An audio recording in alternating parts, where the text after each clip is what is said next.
AI has the creative community split between fear and fascination. Is this an opportunity or a threat? This question has been on every creative's mind since its inception. So I wanted to chat with someone on the forefront of this conversation. Today on Loki Legends, I sit down with Sara Vienna, Chief Design Officer of MetaLab, a design firm that since 2006 has been helping some of the most innovative startups and reputable brands like Google, Slack, MidJourney, and Windsurf to design, build, and ship products that are worth talking about. When it comes to the design industry, Sara is passionate about both embracing AI's potential and honestly addressing its risks. But our conversation goes beyond just AI. We explore the timeless principles that drive great design. From product design to branding, we discuss how to craft ideas that are unique, advance culture towards a better future, and achieve product market fit, whether you're working with legacy brands or leading startups. Besides being brilliant, Sara is a pure joy and a real champion of the design community. So grab a pen and get ready to take some notes. I think you're really going to love this conversation because I did. So let's get into it. Sara, thank you so much for coming on our humble little podcast here. Excited to have you. It's funny, Burton, because I feel like I almost know you at this point because I've watched a few of your episodes with Dust and with Mick, like all the homies. And so even though you and I have been trying to organize this for a while, I'm so glad to finally be here. You're sitting in sunny Hawaii, and I'm curious, how has living in Hawaii kind of shaped your perspective on design and life, and how does it intersect with your work currently? Oh, I love that question. Thanks. Yeah, I'm in my humble little office here in Hawaii, and I've been lucky enough to be able to live here because of work. Not my work, my partner's work. I work for a Canadian company. I can work anywhere. But living here it's so grounding. Working in tech and working on these big gnarly problems every day.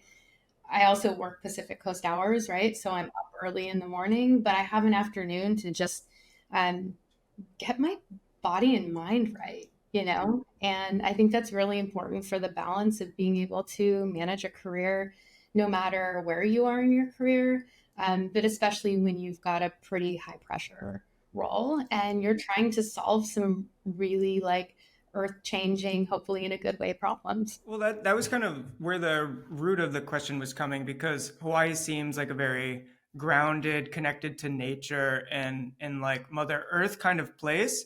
And I mean, for me, I live in a beach town as well. So I always kind of want to skip out midway through the day, either go surfing or go to the beach. And most of the time I will be in the summer, but really the root is like design, tech has this kind of almost like hustle mentality. And I feel like those two things are not synergistic. Well, my partner will joke, like, I'm not the most outside person, if you will. I kind of like to say, even though I can surf, it doesn't mean I should. But, for me, it's really about taking all of those things. It's all about balance. And I know that almost sounds kind of corny and trite, but it's like, yes, this is a very demanding job. And yes, sometimes you have to put in so many extra hours in order to push that launch, in order to get that design from good to great, right? But then you balance it by giving yourself the other side, right? And reconnecting back to what matters. Like you and I were kind of just talking about that on the outset of this before we hit record. And connecting to what matters is how you actually do work that can move mountains in a lot of ways, right? And that's individual to everyone. But if you're not connected deeply to that element of purpose and meaning in your life, you're not going to be able to translate it in your work. And I've gone through multiple rounds of my career of coming in and out of that flow state, honestly. And so it's something that I think we have to work hard to protect, while at the same time recognizing a lot of times you have to dig in order to really hit something that's going to have an incredible outcome that you're looking for.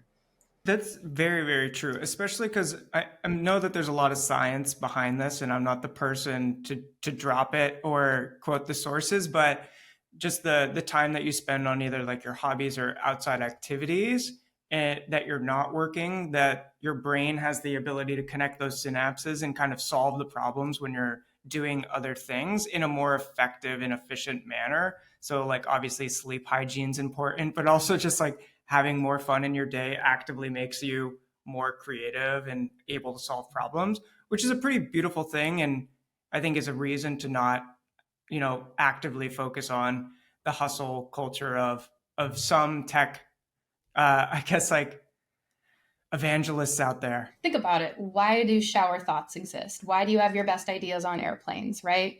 Why, when you walk through a museum, you can all of a sudden connect the dots to a thing that you're trying to solve in a design project that you're working on, right? It's because we're so much bigger than these screens that we stare into every day, and the world is so much bigger. And so, getting our energy and our creative like direction should come from the outside of like this tech world that we live in, right? And it's not to say that tech is like there's a lot of things wrong in tech. Don't don't misunderstand me.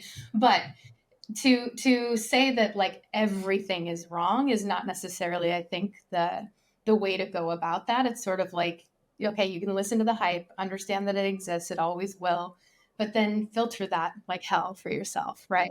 And like build your own filter, and your filter also has, opening up the things on the outside of this world that we look into in the screen every day to give you your point of view.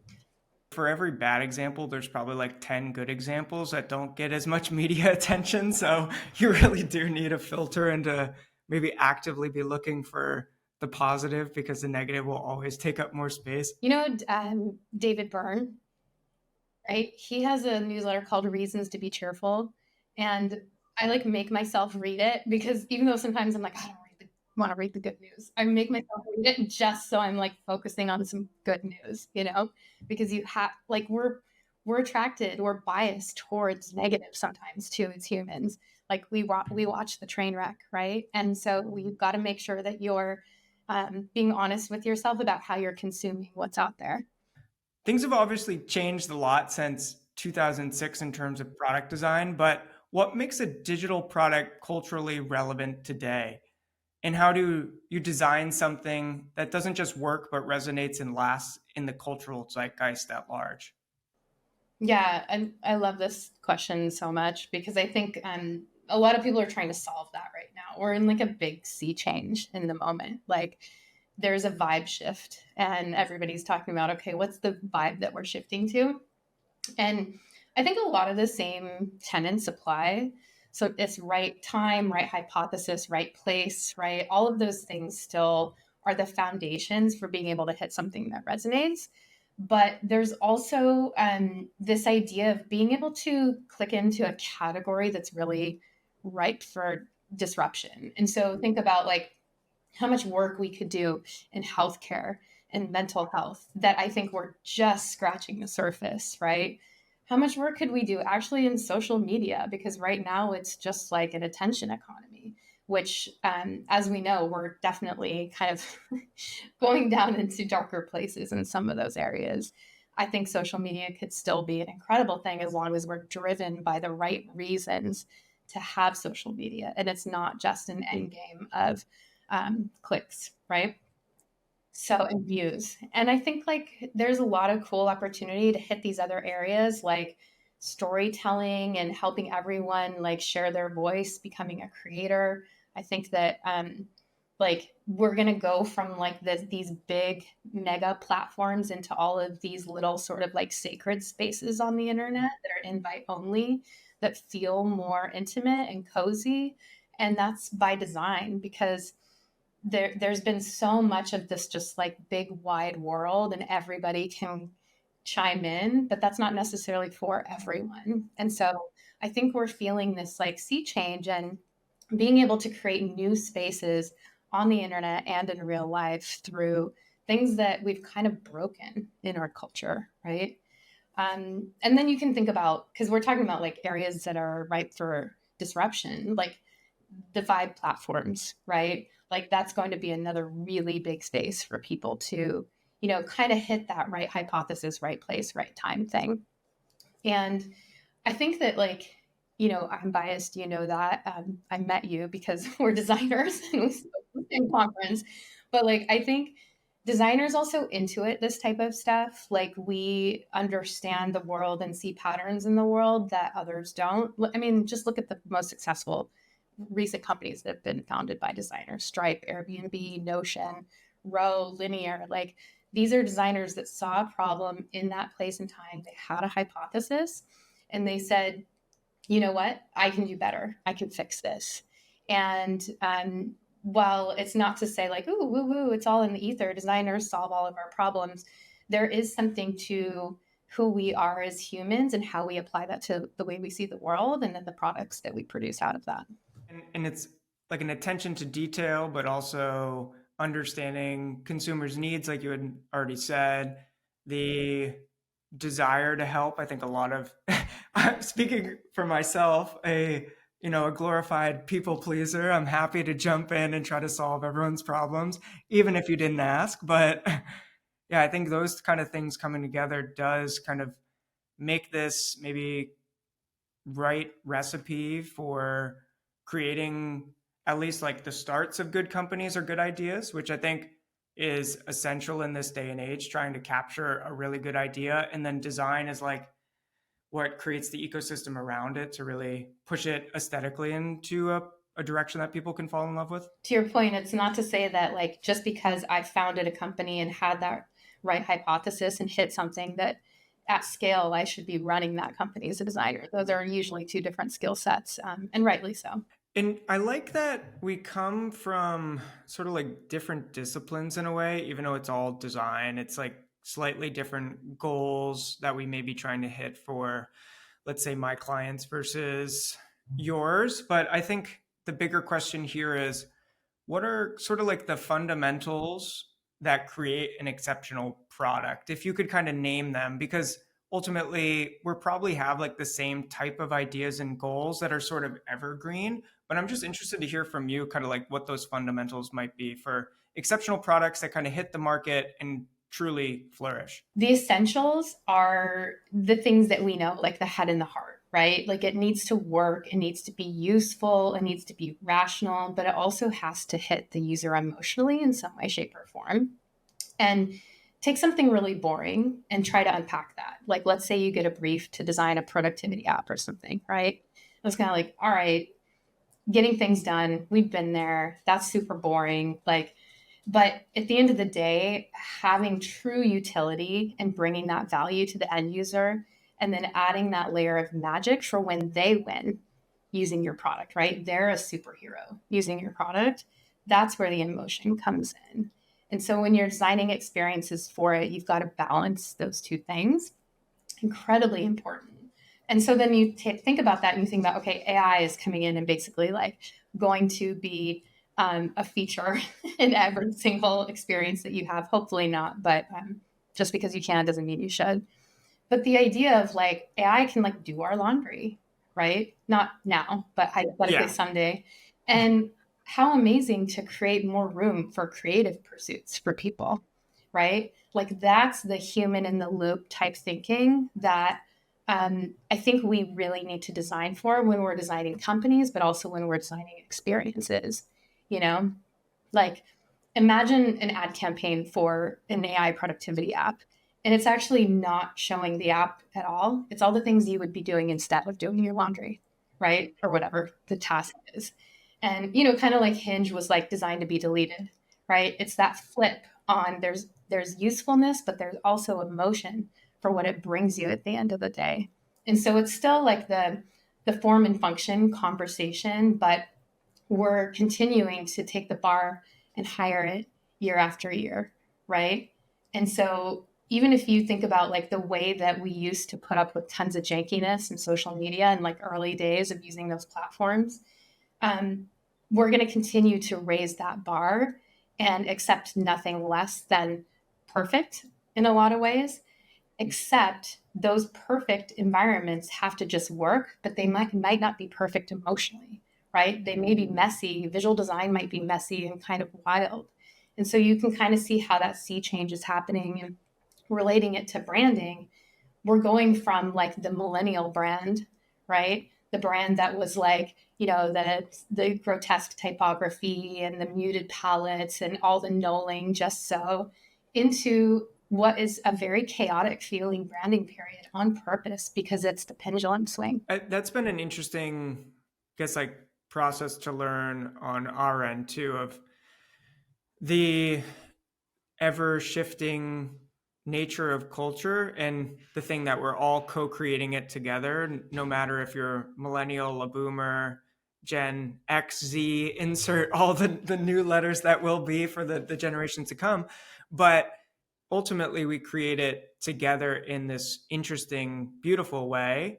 And it's cyclical at the same time, but it also values different things at different points. So finding what is valuable to people at the moment and how we can kind of elevate that while still focusing, I think, like on the evergreen nature of like aesthetics and taste and all of those that go into kind of creating something that is designed for people. Because obviously, if we design something like crap, it's not going to perform and it's not going to achieve any sort of market traction. That's kind of just obvious and kind of par for the course. But seeing what do people care about and why, and I mean, ultimately, that the aesthetics will shift and change over the course of time as we move forward together, but it does have its own way of kind of like figuring itself out as the pendulum swings, as you said. You can see it everywhere, right? It's in tech, it's in design trends, it's in fashion.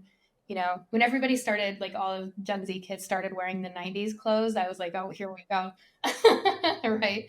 And so, watching when you can have enough of that perspective on life to watch that pendulum swing, it's like, what are the things that are the foundations no matter where you are in time? And what are the things that are malleable? And trying to figure out, like, how do you design something that hits that malleable moment while still having the foundations of great design? That's like the the unknowable question that we'd all love to solve. In your business, like, are your clients, are you starting to see your clients notice that sea change and request that sea change? Or is that something that you're having conversations around selling ideas for? I think our clients fundamentally come to us for sort of like a glow up in a way. So they either are just starting out or have been around and been successful for a while and kind of know that they're not living up to the who they should be or who they think of themselves when they kind of close their eyes and say, who are we as a company? So we kind of help them to find that. The whole process is really geared around like what makes them uniquely them, and really just trying to find that white space of what can they do that no one else can replicate. Because I mean, maybe that's what everyone in the brand strategy world and design is trying to get at, but that is really like the crux of what we're doing. But we've done a lot of kind of brands that feel, I guess, like that they're the tail end of like millennial style crossing into like Gen Z, if you will. And whether it's like cannabis or whether it's like an AI company, it is kind of like, what is it in the culture at the moment, but how do we ground it with things that are just always really interesting? So trying to find those ideas that worked for companies or brands in the past and then apply it to how we can bring it to whatever industry, whether it's cannabis, tech, a marketing company, bringing the ideals and the style of Nike into a kind of SaaS world. Like how do we kind of transform these things in a way that's different and unique and applies to them only, so that they can really own a vertical. So I hope that answered your question. I think it's just like there's a shift for sure, but maybe we're kind of pushing it more than the client is asking it. That's what I imagine. I mean, usually like designers are the ones that are at the forefront of pushing for something that, you know, people aren't quite comfortable about yet, but we can see the sea change happening. So we want to get our clients set up for success to be able to go there and be ready for it, rather than having to, you know, spend more time and money a year from then to have to redo things because they've made some trendy decisions in a moment, you know? So yeah, it sounds cool. Sounds like you're doing some design therapy. I think so. Maybe that's a line I can steal and apply. Oh yeah, I've totally said it to my clients before. Like, we're in design therapy right now. Like, that's okay, you Hmm. know? Yeah. We're here for it. No, that's so true. Yeah, it's all about the process. That's the part that I love too. Is just like what do they value the most, and how do we make it like visual and bring that to life? And then you get those really good meetings, and they're just like so stoked, and they're like, how did you get into my brain? It's like, well, you told me, but we just kind of executed in a way that you didn't think. Yeah, totally. It wasn't AI that got into your brain. It was me, another human. Yes. Exactly. What I loved about your article, and we'll probably go and meander through a bunch of different pathways about AI and the article that you wrote, but I think it's an interesting question and on top of many people's mind that because AI has made image creation and video creation and audio creation so easy, like now all of a sudden you can turn your travel pictures that no one wanted to see into Studio Ghibli style images in just a few clicks. Has creativity become a commodity? Yeah, I think that's a great question. I mean, was it a commodity before AI really hit the market? Is like, and the answer is yeah, sure, right? And when you think about like we're democratizing access to X, that does start to commodify the outputs, right? Because what you're doing is like you're opening up the floodgates to the masses. So what does that do? That gives you tons of quantity, but then quality and things that really hit that deeply like felt meaning for the end user or end receiver are going to be more important than ever. And that's what that article really focuses on, is this idea that like we obviously will have an onslaught. We already see it. Like there's so much AI slop out there. The other day on LinkedIn, I saw somebody basically, here's my playbook to like create AI slop. Go comment in the comments below. And I was like, no, so bad. But people now who are savvy see it and they're like, I want none of that, right? But I think that you're thinking about like everybody's on their own adoption curve of understanding how to like process AI. And there's a lot of people who don't necessarily see it yet, right? Because they're maybe not as deeply into it as we are in tech. And so there's going to be a big education moment going through the years to define like what is quality at this point. And sometimes for some people, they're served by an AI output that's good enough. There's also times where it absolutely is total crap. And knowing the difference and being able to ruthlessly edit to a quality end outcome is going to be incredibly important. But that's why I also kind of tie it back to what I was saying earlier, is that those like smaller communities and smaller bespoke spaces are going to be more important on the internet. It's almost like, you know, I don't know if you've seen that thing where we're going to start to have a two-tier internet. We're going to have the tier that is just like everything that's the billboard shouting at you and the sort of like idiocracy layer of it all, right? And then there's going to be the invite only personal spaces. Like right now, we've got things like Substack or, you know, Discords to showcase that. But there's going to be different products and experiences that give that like cozier version of it. And the reason why is that it's a filtering mechanism to filter out all the crap that's being created, whether that's audio, image, video, whether that's even people, right? It's going to become like this, you know, gated area where only certain people can go, and that's going to be more exclusive.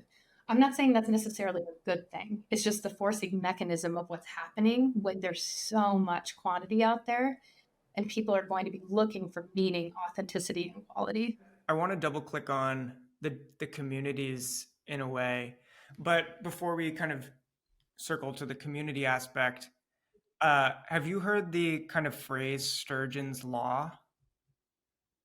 It's this No, science what's that? fiction writer in the 1950s coined this in like a scientific magazine. Sturgeon's Law is his idea that 90% of everything is crap.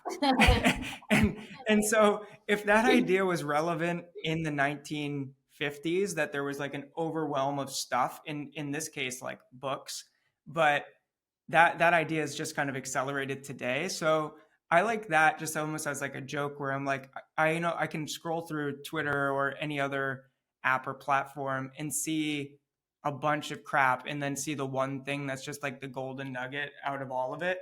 And I know that it's going to be someone on the internet or one of my friends just made something that's incredible to me, or it's going to be something that I see on Pinterest and it's going to be from like an old 70s movie cover that was like hand painted or lithographed, and I'm going to just fall in love with like the textures and the nuances. So I think that the fact that there is so much stuff kind of makes the curation aspect and the quality and the ideas, it's all so much more valuable. And I think that's why like what you were saying about the communities is so relevant, because it also just filters us into like these tighter niches of people. I love to hear how your brain works when you're talking about the things that hit for you when you're scrolling a feed. That's so cool. We could nerd out on that all day. But I hadn't heard of Sturgeon's Law, but I do have this little hardbound book that is just something I love to pick up every once in a while. It's called literally On Bullshit. Oh, nice. Beautiful. Yeah, yeah. It's a real philosopher's book. And I think that, yeah, it's like, we were talking about earlier, like these ideas still exist. It's just like with AI, everything is just magnified, right? And then like quantifiably, like it's just like taking all of that, and it will make it worse. Like we just have to be honest with that. We're already seeing that. And so then it's like, okay, well, how do you create the spaces and the spaces for you to decide to opt into, right? Because there's a lot of stuff that like users are going to start to opt out of, and that'll be tougher for brands to get that connection to people, right? So brands that like basically just look the same, talk the same, act the same are essentially going to just become noise, right? And people will only engage with those things, just like you're talking about, the thing that my friend created that had the right texture, that, right? Like it's going to be that level of granularity of things that resonate with people emotionally that then translate to business value. So getting from that A to B is actually a really tough path, but that's the path that designers lead. We're the ones that say, I know the way, right? And that's why, I've been thinking about this a lot because, actually, Figma just released a report on AI and been chatting with them about what they're finding and the way the designers are seeing AI.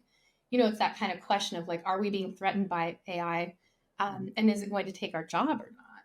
And I actually think that it's going to make us more valuable because there's going to be so much crap out there that the one who can drive that path to finding the way towards meaning and value are people who deeply understand the human experience, deeply understand user needs, deeply understand aesthetics.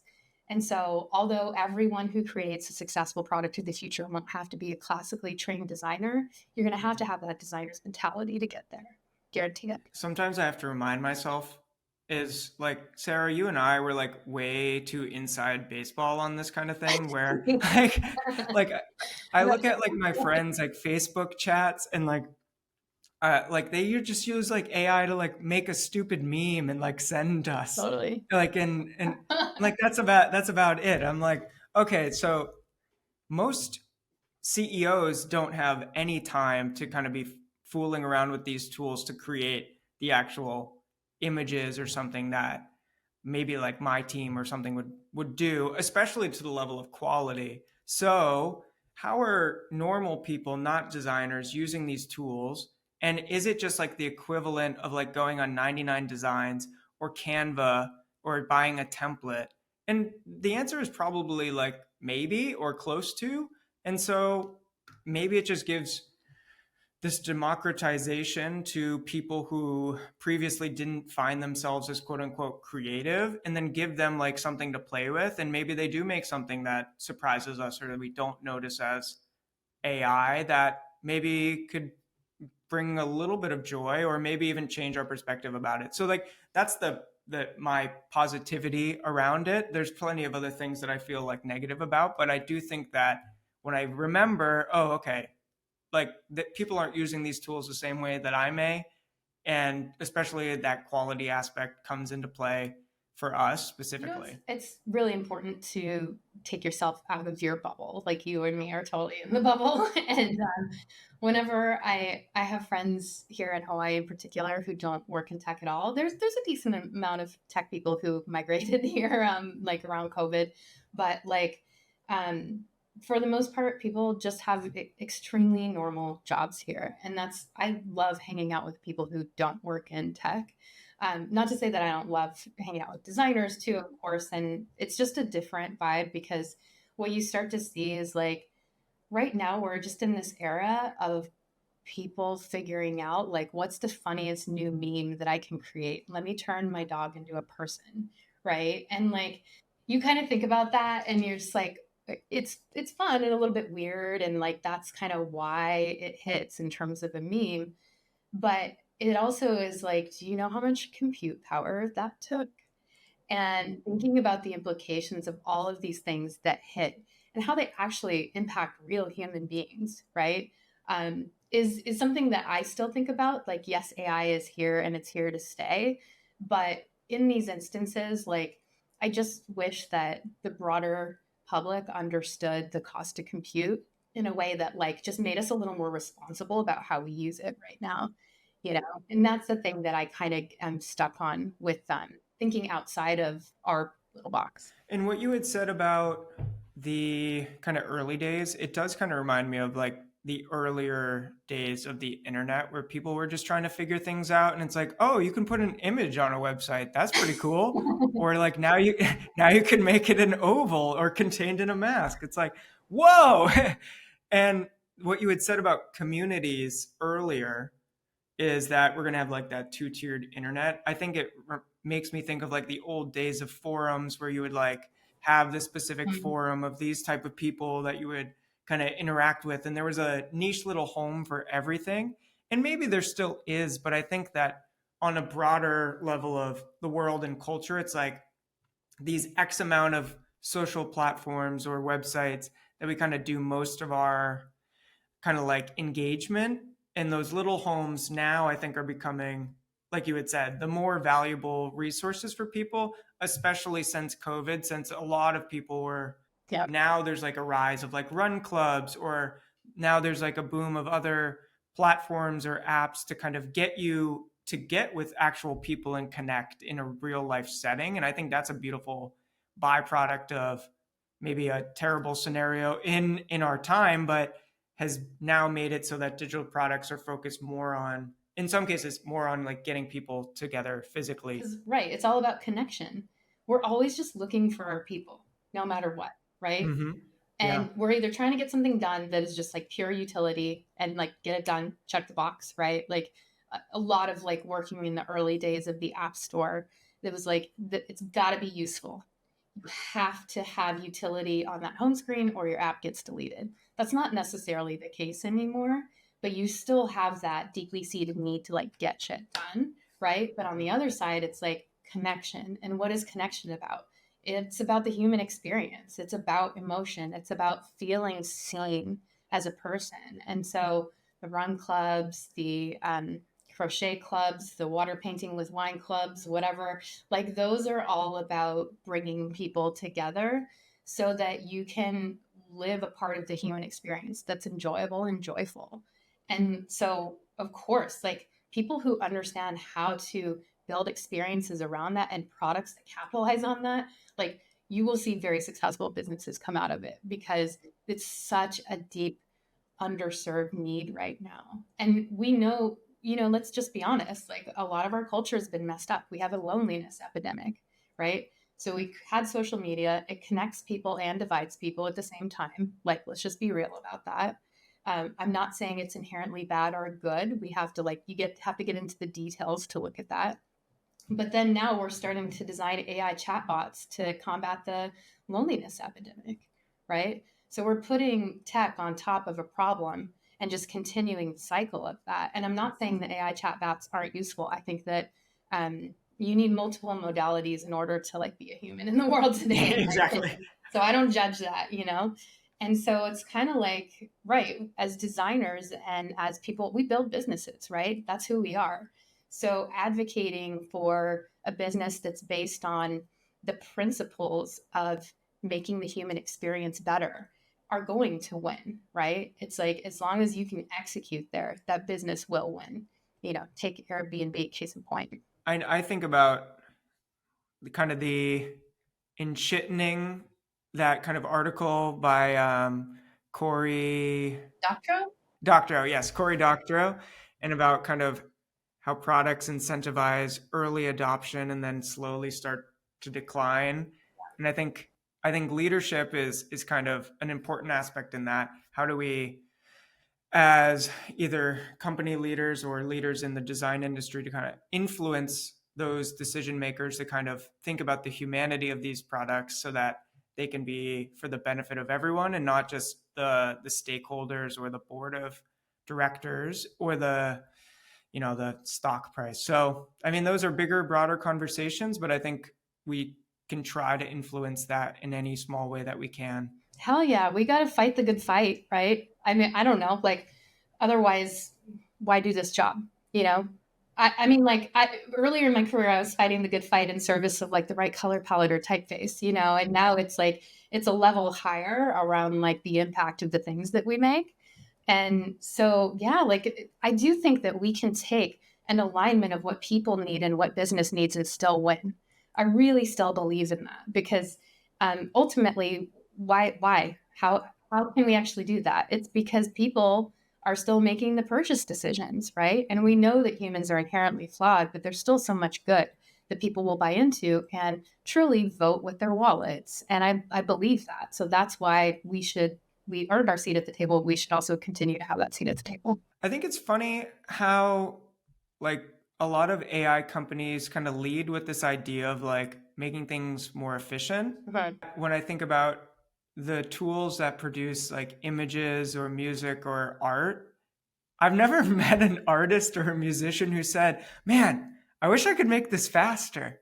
I think that like we all fell in love with the process of making the thing, and then the outcome, the image, the song is just a byproduct of the process and kind of crafting that thing either solo or together. So I'm interested your perspective on, I guess, AI as a tool to make art or things that were originally for the process of like self-expression. Ooh, that's a really good and tough one. Because I think that like right now there's a lot of conversation around the AI as a tool, like phrase is actually not true. And I mean, I see the point there that AI has so many bigger implications than a hammer ever would, right? Because of scale.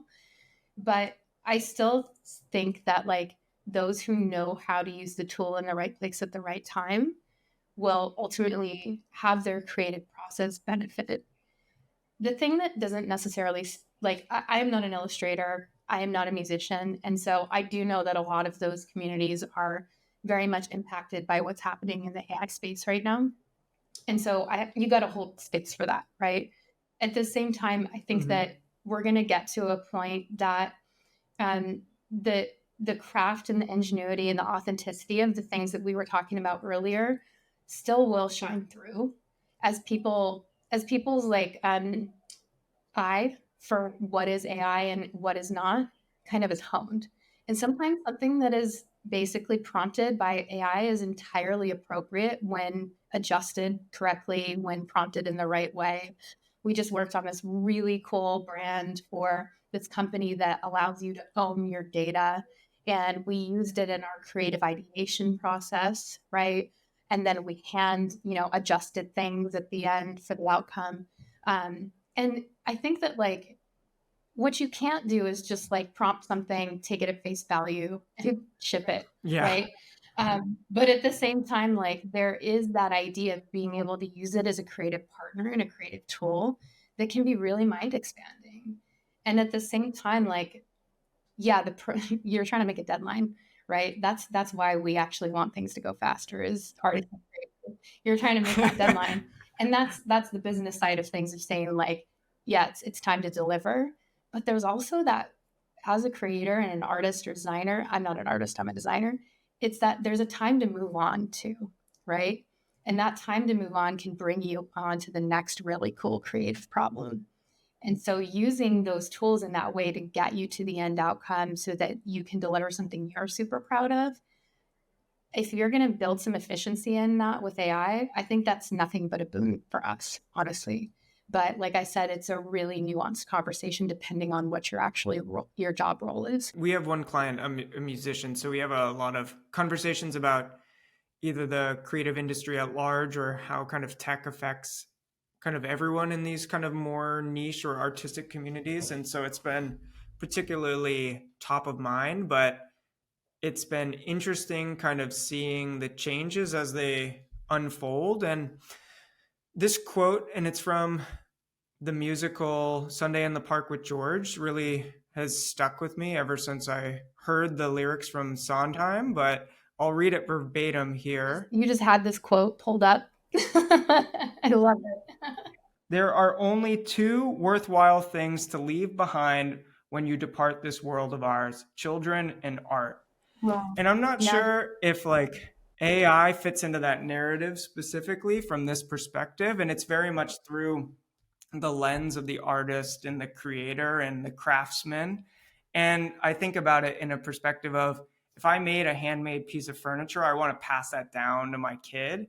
And then hopefully they pass it down to their kid and there's like a legacy about it. And so maybe it's not so much about AI, but it's about like digital things maybe don't have that sort of resonance, but could they, in a way, in our culture, kind of have a similar, I guess, like functionality or practicality or emotional connection? Down. Yeah. That quote is absolutely beautiful. It reminds me of this hat that I just got in Tokyo, interestingly, at Beams, and it's Ars Longa Vita Brevis in Latin, and that's life is short, art is long, right? And I had this like literally like sober but mind expanding moment in Tokyo because there was this exhibit that was really questioning like what is art, and a lot of it was like AI made art, because we've been asking that question, what is art, for years, right? And since the that's the beginning of time almost.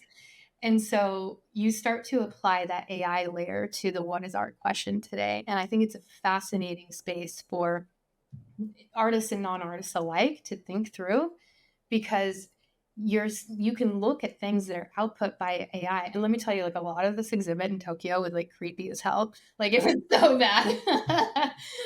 But it was like hell on earth, hellscape kind of like things that like people were creating. And while that's not like my necessarily like the vibe of something I'd love to walk through, it makes you think about that question of what is art very deeply. But it's in the eye of the beholder, right? So there was this one exhibit, and I would love to link to it in your show notes or something, because if anybody goes to Tokyo and this exhibit is up, you've got to sit down and look at it. It was basically a large, so imagine like a hallway that kind of like is shaped into a rectangle in one corner of the gallery, all black background, and then it's an entire flow chart of how the world works. And I'm not kidding. It is from the beginning of time to today, and it vertically tracks food systems, religion, technology, communication, social structures. It is like I sat there and was just staring at it for what felt like an hour. It wasn't even long enough. My family had to pull me away from it. But I think as people like us who think about these types of things and where our craft and work fits into the world, it's a fascinating way to kind of ground yourself in the moment, and ground yourself in the moment of like, where are we? And contextually opening up to think about the times that our societies have experienced moments like this, inflection points like this, and what did we do with it? You know, and how do we like, how can I make something that creates towards the betterment of our future rather than the dissolution of, you know, anything that is good. Mike, I don't want to get too spicy there. It's true. And I think like these are obviously very important conversations to be had, because the question of like what is art, I think, is particularly interesting but also funny at the same time. I think there was an example of someone dropped their glasses in a museum and someone didn't know if they were a piece of art at the exhibit or or if someone just lost their glasses, so they were just there Oh for my God, I love days. it. Is it art because of the idea and the expression behind the idea, or is it, and you can use the example of like the Dada toilet turned upside down, it takes its function away. And Right. is that more It's of a like this one. conversation Yeah. about the Yeah. idea itself? So I think that these aren't new conversations, they're just, it's the new evolution of that conversation. And is a machine making it any different than kind of using a program to run an algorithm to make something or to digitize something? Or, and I'm not exactly sure, maybe that's beyond my pay grade. I think my personal, I guess, opinion is that it is a gray, it's very gray opposed to black or white. I was thinking of the hand drawn type R mutt as you were speaking when you were talking about the toilet, right? Like I didn't know that glasses story. That's great. Like you can just imagine the absurdity of like somebody like taping off the glasses and putting a guard by it, you know? And I think that the reason that I really like this conversation is that I like finding the ridiculousness in all of this, right? I like finding the weirdness because I think that that helps us to like level out what is a very big wild moment in time and just make a little bit of fun of it, honestly, and because like a little bit of joke, a little bit of joy, a little bit of laughter can help a lot. And I think that like thinking about that as you're designing the experiences that you design, that's also a really interesting design brief. How do you bring those like moments of joy, moments of absurdity, moments of fun into something that really can like hit people and hit them in the gut when you're trying to, design something that will really be successful. So that's why, even though I wonder if some of your listeners are gonna be like, oh my God, they got into like some art history nerd stuff on there, right? But it's like the reason that you do is because you can pull it back into your work really quickly. There's a tendency, not of everyone, but of some designers to kind of look at what's trending at the moment and to follow those trends. And that's not so much the point. Because if you are looking at something that's hot right now, you're already behind because the next big thing doesn't exist until you make it. So we look at what's old in order to reinvent it so that it becomes new. I mean, the fact that my wife showed me a pair of bell bottom jeans today and I thought that they were cool was like an example of this, that a 70s thing that probably has roots somewhere else that I have no idea about, Totally. that can now get translated to 2025. So that's 55-ish years since that was like at the peak of culture. Dude, I'm so glad you brought this up. We watched the Rolling Stones Gimme Shelter documentary recently. Highly recommend. There's also a really good Rolling Stone article about it. I won't spoiler it for you. Just recommend like take a moment in time and a look back at culture. Yeah. But the idea of like everything's been done before, everything is derivative. What else does that remind you of today? AI, because Mm-hmm. AI is trained on everything that exists before. Exactly. Okay. If that's true, then what's the difference between in the past when we didn't have AI to do this for us at the push of a button versus now? The difference is that only humans can make those connections that will create something truly new and novel. I think AI can help us get to it. I think AI can help us see it, but we're the ones that can interpret the meaning and pluck that out of the masses, right?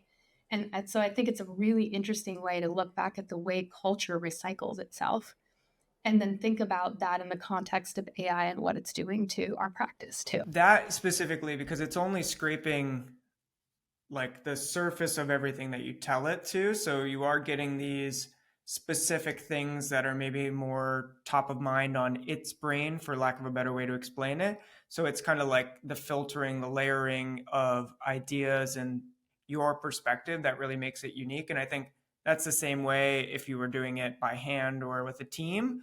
When you interject kind of a lens of culture or your interpretation of the brief or the product or the brand, and then someone else puts their spin on it, then it's when it's kind of layering these different ideas. Because you can say like, what does surfing look like in Morocco or in the Caribbean? And those are two different things. They Yeah. aesthetically look different. They listen to different music. Maybe some of the universal ideas of like laying back and chilling and like riding the wave and feeling like a vibe are all universally connected because that's sort of human, but they're felt or look different depending on where you are. So I think giving that cultural identity or reshaping it in a way is how we get to those new, cool, fun ideas. Love that. I love those two aesthetics that you just drew for us too. Like you can see them in your head and how they are shared in the same but different in a lot of ways. And like being able to create those worlds and having those aesthetic lenses as you apply that to your design work is a really important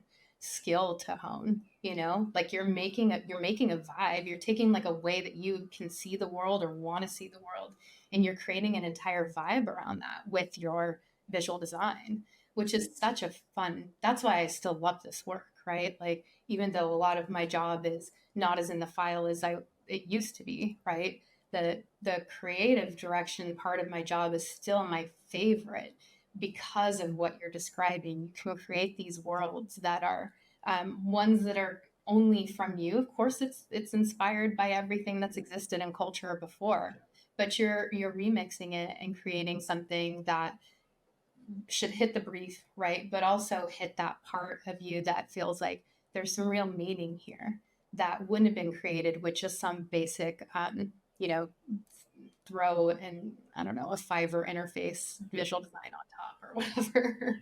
I don't even know what people do to cheap out, but you know what I mean.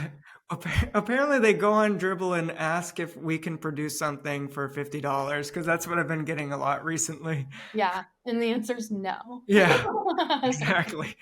Yeah, somebody will though, right? Yes. And that's the way that that's the way that capitalism works, right? Hmm. And so that's where it's all about really communicating the value and the value of something that is um, much more led by expertise and also like human craft. Yeah.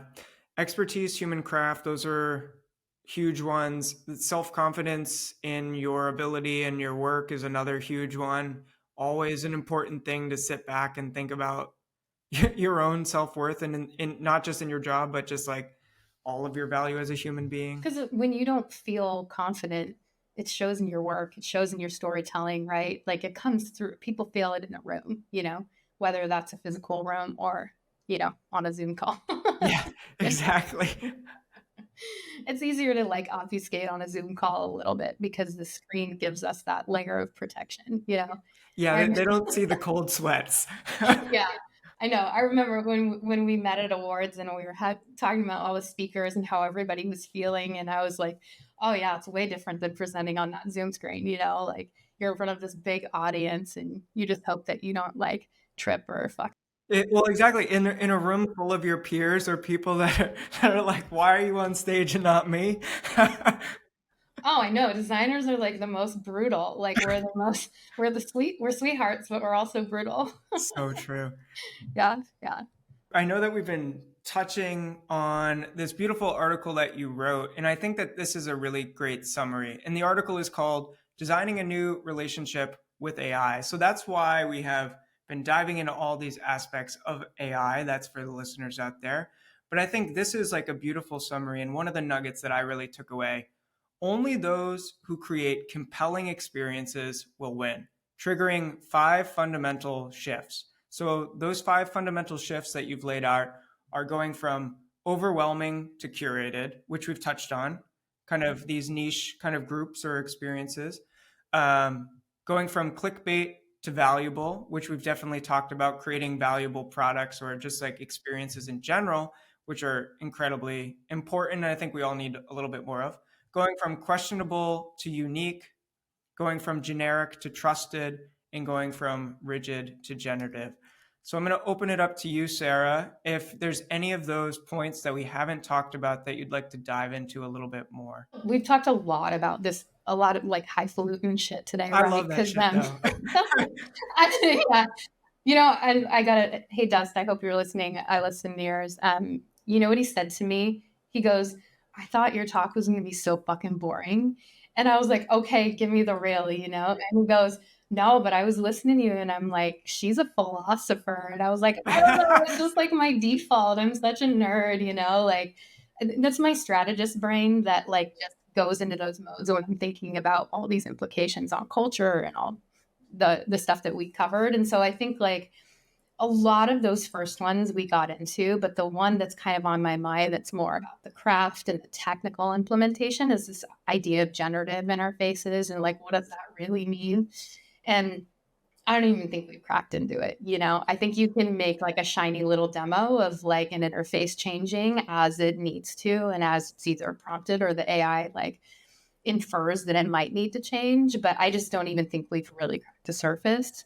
In working on Suno, there was some work that we had to do to really think through what are the outputs that could be prompted like from a content perspective, right? And then how do we map that to a system that's malleable enough to absorb that, right? Because you're talking about audio vibe shifts, and those vibe shifts like change over time. So we've done some like early days experimentation in there, but I think that our industry overall, and just like everybody else, we're trying to figure out what that really means. And so that's one thing that like, if I'm going to take it back into something more technical, more like tangible product design, that's a cool space that you and I haven't talked about at all. So, what are your thoughts about that space? I think that could be really interesting. So it's funny because it brings me back to a very old product, how people would like hack their MySpaces to put on like custom Yes. backgrounds and stuff. But it could Yeah. be really cool if you like put in like things that you're like into like some sort of product. So it's like, I'm a male who's white and likes metal and this and this. It's like, what does that aesthetically look like? And then maybe you can like tweak it, or it like refines based on like the weather or your mood that day, or like input like whatever other factors that could be like tangible ways to display like maybe like the background, the colors, like textures, whatever that could be, like to be personalized to you. And like that feels a lot different than that being generated. You don't really care. It's a lot different than like, oh, look, this image looks like Miyazaki, but it's not. It's just fundamentally like feels different to me. I mean, I think AI is going to get smarter to, even if not us in the beginning, like personas of us, right? It's because it's trained on very biased information right now. But I'd like to bias my own model. Yeah. Like, I want to bias the hell out of my own model. I want it to do exactly what I want and need, and I want it to infer that. And we're so far away from that. But that's where I think the next interesting like leap is to knowing me well enough to make the inference to serve that to me, right? While also still giving me the transparency and tuning to do so, right? And that's like a really important piece of it, because I'm not going to build trust with you, AI, trying to, serve me something. Because what's the end outcome? The end outcome is usually to sell me something or monetize my attention. So I'm not going to trust it unless it's given me the transparency and the reason to trust it. I still want to control that interface, but I also want it to give me magic moments when it's appropriate. And so that's why deeply understanding people is such an important part of like this brave new world that we're going into, whether we like it or not, right?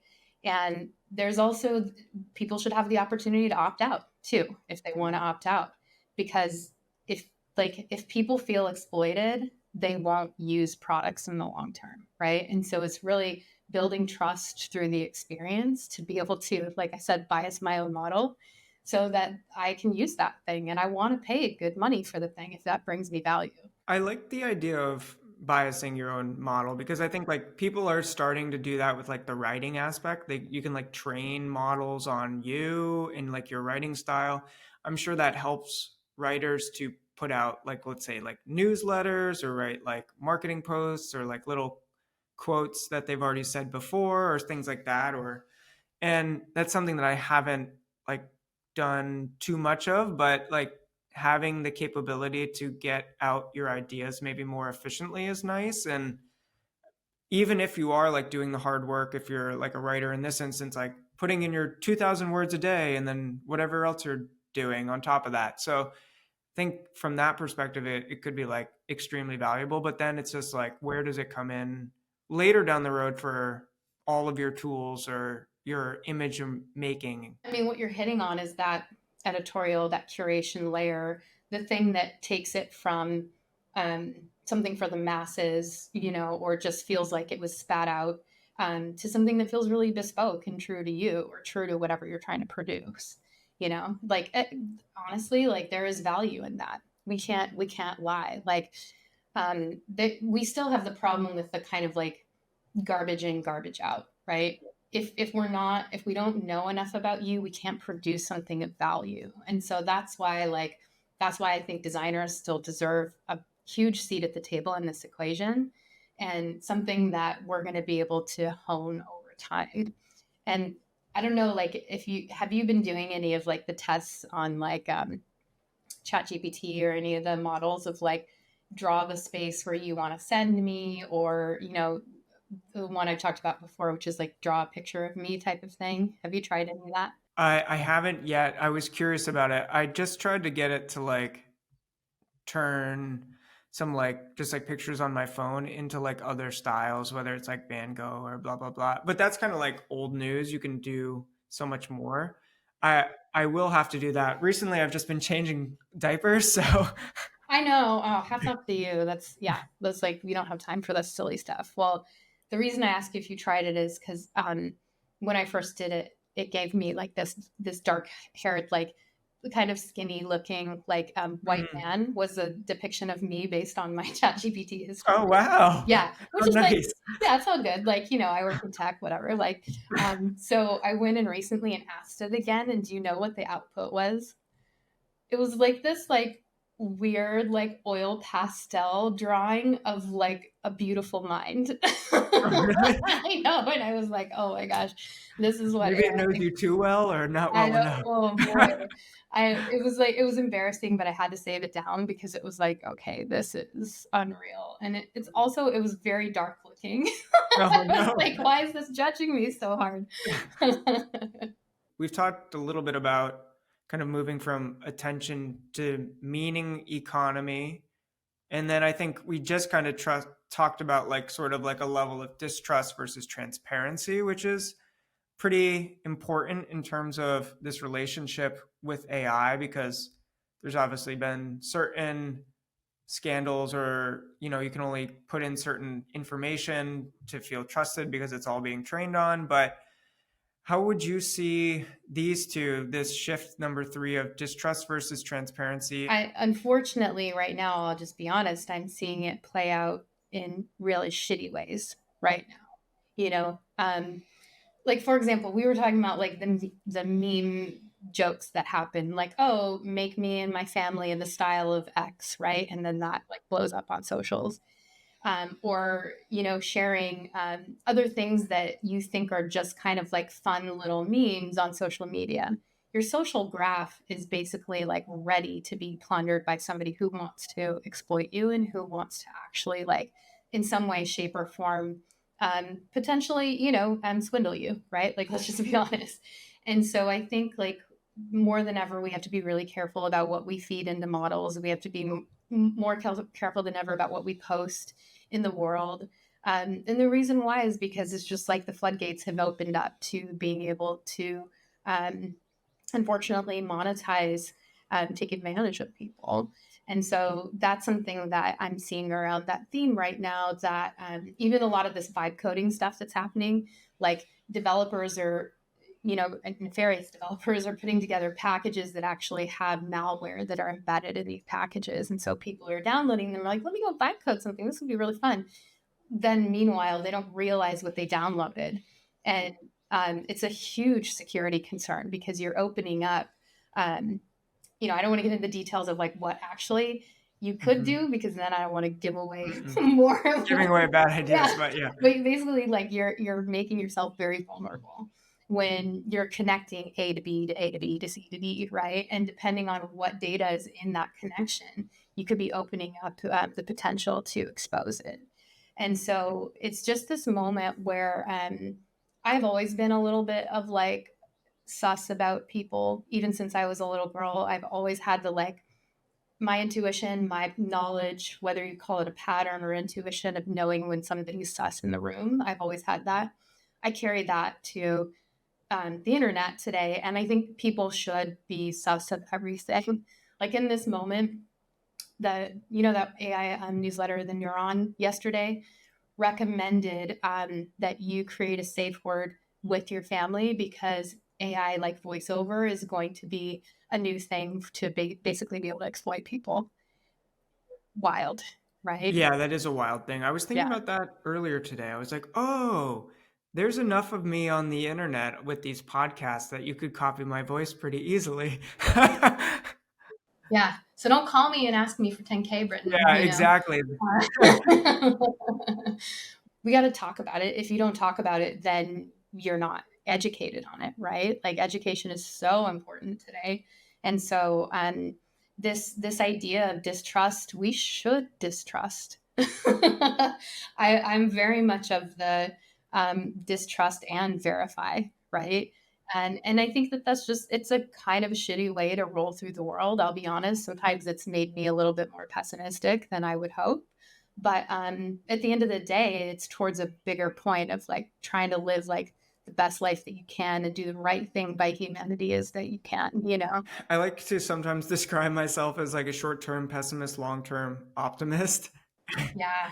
Yeah. where I think it's like okay if you like aren't super into like the hottest thing that came out. So like I think back to NFTs when those dropped, like tons of people were jumping on the train and trying to like revolutionize art and like yeah, it's a great idea, but I don't know. I think like having this slow adoption rate, even for certain products, you obviously got to like learn about what's happening and be comfortable diving into certain tools. But ultimately, the first iteration is not where they're going to end up. So checking back maybe like X amount of months and being like, okay, what is the tool that would actually be useful to me and that could bring value to my work? Or is there some weird integration with one of these platforms that literally makes my job smoother?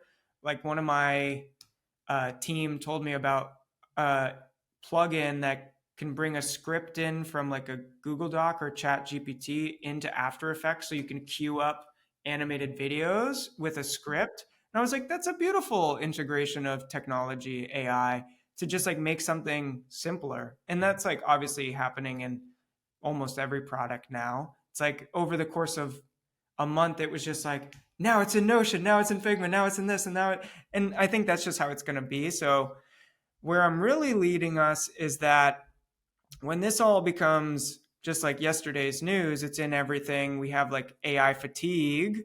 What becomes valuable after that? Where do we go from there? That's where we were kind of talking at the beginning of your questions when you were saying like, you know, a lot's changed in 20 years. How do you still design products that are relevant today? It is still about meaning and connecting deeply to like a human truth, whatever like your use case applies to. And so it, even though that sounds like, okay, well, what does that actually mean for me in practice? It means you actually need to go through the real process of getting to that truth, right? So I'm actually not a process person. Like sometimes my team is like, we're like sometimes anti-process, you know, I don't even care what it is to, if it gets us to the outcome, let's go, right? But because sometimes design problems can be their own unique snowflake, you need to sit down and really critically think like what's going to get you to that killer use case, what's going to get you to that simple human truth. That's what makes utility and meaning into something that can be incredibly successful. And like I think that we should always continue to question, is this the right tool, is this the right way of thinking, is this the right skill set to be able to create and get to that outcome, because things are changing so quickly, right? We can't be rigid. And that is our the last point, isn't? Yeah. Yeah, going from rigid to generative. I mean, I think one thing that I was thinking about the other day, you know, in MetaLab, for example, we used to say pixel perfect. I think actually our founder, Andrew, may have coined that term. I'm not really sure. Don't quote me.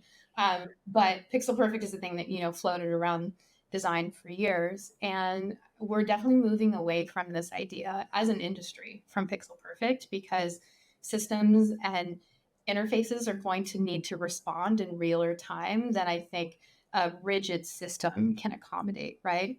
You also can take that. So that's like product design. You can also take that to brand design. What about rigid brand guidelines and systems? Brands are moving things and they change with context and meaning depending on the place and the time where they show up, right? So thinking about how does a brand ebb and flow in that context too, and not necessarily like auto generate yet from AI, but how is a brand responding and still showing up as a consistent brand in all these places where interfaces and digital experiences are going to be a lot more malleable based on what result sets are being served by everything that's happening on the back end. So that's a really interesting part for us. Like I was saying before, I think we've fairly cracked into it, but I also think some of the most wild demos that I'm going to be mostly impressed by are going to be in this space in the upcoming years when we're thinking about the tangible craft of product design, but making something really real, right? Something you can hold in your hand and that's not just vaporware. And that's like an interesting thing for where we are today and into the future is kind of how does branding intersect with all of this? Because I think more recently we've just been thinking about branding as world building. I think to quote Marty Neumeier, his kind of definition was that a brand is someone's gut reaction to your company, product, or service.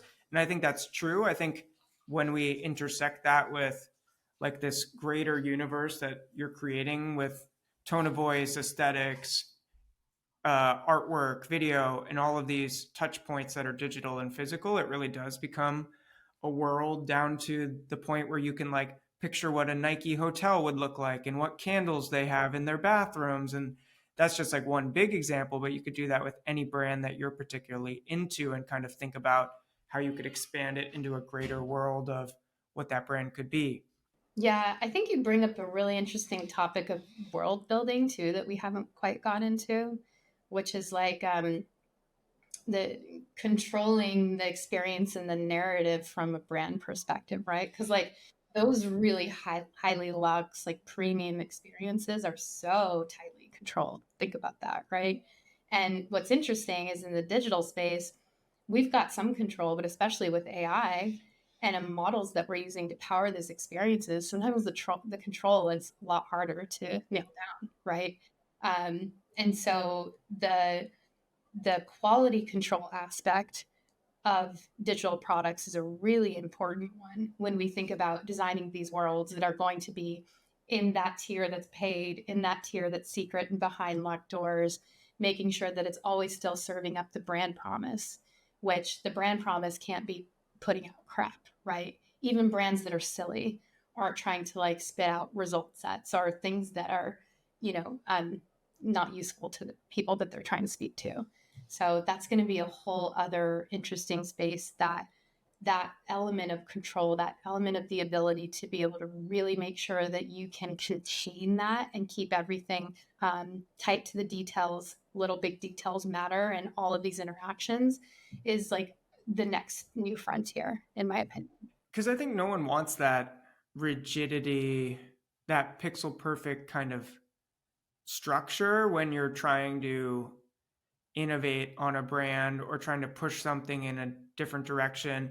Because we talked about earlier, kind of like evolving with culture and being able to kind of like flex and scale. And I think a brand has to be adaptable. So having that mentality of rigidity definitely doesn't help to kind of move. I know that big organizations probably have a harder time of moving maybe faster than like a nimble company of 5 to 20, but I think you still need to have the mindset, in some ways of that 20-person, 30-person team that can be a little bit more nimble on their feet metaphorically. Right. It's interesting that you bring that up because we work with a lot of early stage companies, right? Like we kind of have been there at the founding of the company or taking like idea from cocktail napkin to, launching a product. And that's what the larger companies that we work with come to us for is they want to figure out like what is that secret sauce, like what can we learn from early stage that y'all have been hedged in for years,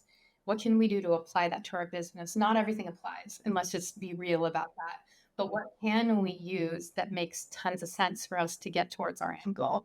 And so that's a really fascinating way to give designers that ability to flex between those two very different worlds as they think about solving for really cool design problems across both. I think that's a particularly interesting topic because MetaLab, you're working with startups as well as kind of these gigantic companies that everyone knows, like Uber, these Fortune 50 companies. So I guess when designing for a startup versus a legacy company, is there a approach that differs, or does anything kind of culturally shift when you're approaching that design challenge? I think that like the answer is there's no perfect answer. Naturally. Oh, yeah. So sorry, I'm It's a not trying to like get out politician's of jail, response. totally.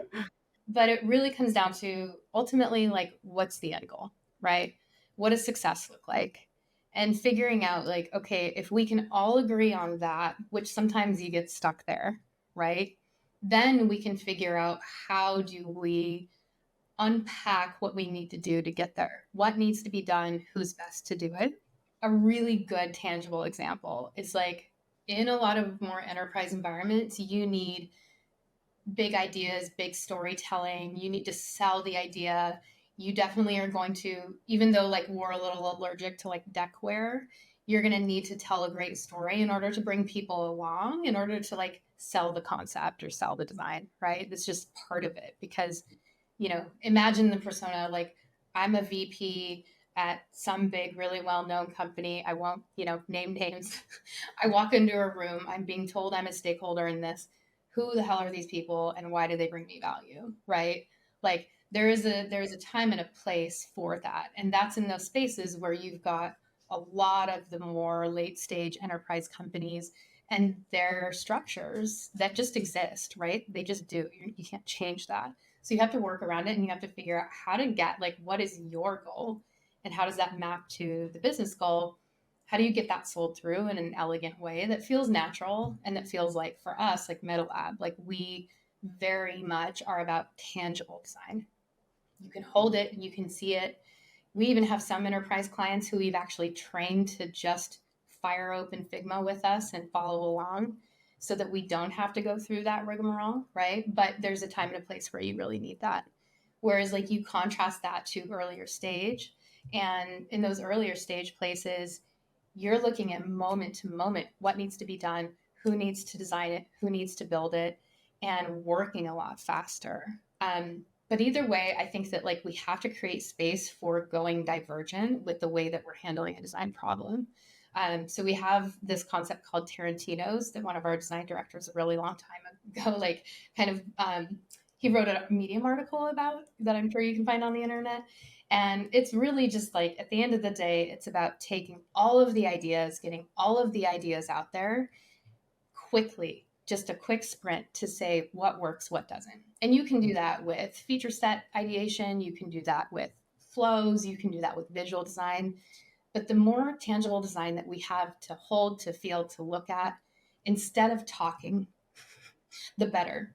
And that making and tangible part of the early stage process is what really sets us apart for our clients. And it's some of that special magic stuff that we can bring to our other clients who may not be able to be that nimble, but we put that pressure on because it's like you've invested in us and we're going to move fast. Some of it won't always be right, but instead of talking about it, we're going to show it. I love that. I picture like the legacy brands need like a Don Draper in the room. Who does like a startup need in the room to chat with them and get them over the hurdle? Oh my gosh, who does a startup need in the room? Maybe a therapist to calm them down, but That's a fun character question. You know what came to my mind? Started like you need like a Bart Simpson. Like Bart knows how to skateboard. He's kind of a smartass, but he's really good at what he does, and he's gonna flip the script on you no matter what. To get like what he wants out of the day, right? And it's not totally right. I think you need a little bit of you need to temper that a little bit for the context, but that was the personality that came to my mind immediately. I like that. That's good. I I think that we've touched on this a little bit, but it's definitely important and an interesting way to approach this. But what are the subtle markers of a well-designed product that most users might miss that you guys intentionally like obsess over? I know we have our little things like micro interactions and big flashy animations for web like websites, and But I'm sure for a more product specific thing, I'm sure you got your things too. This one's fun to talk about with designers because like everybody can claim on details, little big details. Who coined that phrase? I forget. Motion, polish, art direction, like all that stuff is really table stakes. But you got to have it in order to move beyond that, right? Because if you don't, then you clearly don't have a product that feels modern, that works well, right? That also has that level of quality. People will dump things to the side. Unless the concept is so new and novel, they're willing to accept less than that polish, right? So that's the big asterisk. Yeah. When we think about at MetaLab, what we obsess over is it's like, we kind of like to say that odds are that you've used a product we've designed. And it's a good tagline. It kind of comes from like, we haven't designed everything in tech, but we did design some of these really groundbreaking products in their early days. Mm-hmm. But for today, what we really do is keep pushing on it until it feels super differentiated. Keep questioning, will people love it? Keep questioning, like, is this even scalable and sustainable? At the end of the day, does it deserve to exist, right? Really, really poking that. What's the purpose of it all? Yeah. This is more corny, but Easter eggs are like a personal obsession of mine. So anytime we can hide an Easter egg in anything, we like try to do that. And sometimes, that's what gets cut out of the backlog when you have to ship something, right? But any way that there's a little like tweak that we can introduce that is kind of a fun thing to find. I try to include that whenever I'm working with teams on something. Because it's just like a little moment of joy and silliness too that you're trying. I love those little like magic moments that you have to stumble into. I mean, there's the intentional ones that you build by design, that it could be like a splashy kind of animation or like a design choice that's really bold. Just thinking about like some of the MetaLab work, I'd say like the Atlantic kind of has that beautiful aesthetic style that is beautifully bold and punchy, mixing like digital with like a classical editorial style, or like your website, for instance, kind of the different ways that the symbol gets like transformed in these different materialities and textures.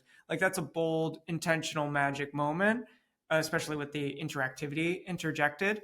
Are there any other magic moments that you and your team kind of intentionally think about and bring into like a brand system or a product system? What I advise teams, like when they're looking for the magic and when they're stuck, I always go back to like, what's that like ideal path, right? What's the happy path?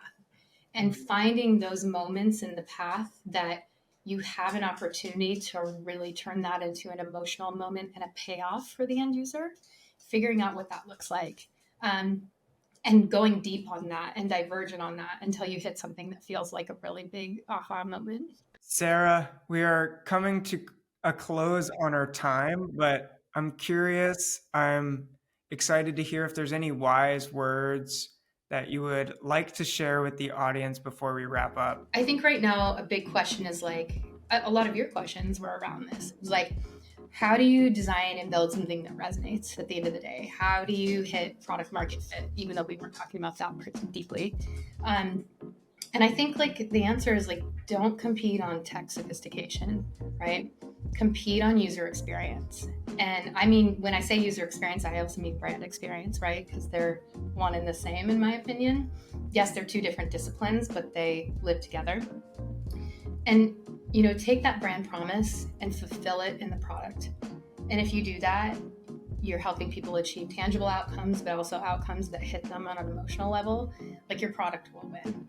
And so, of course, it takes a long time to maintain products. You have to iterate, continuously improve. But competing on that UX is going to be the thing that's still the game changer. This was a blast, Sara. And to the audience out there, remember that we are all legendary and have an amazing story of our own. So on the journey, take the time to be kind, to grind, and most importantly, unwind. And let's make the world a better and more creative place. It was so fun. I really love to even get to know you better today. So thank you so much.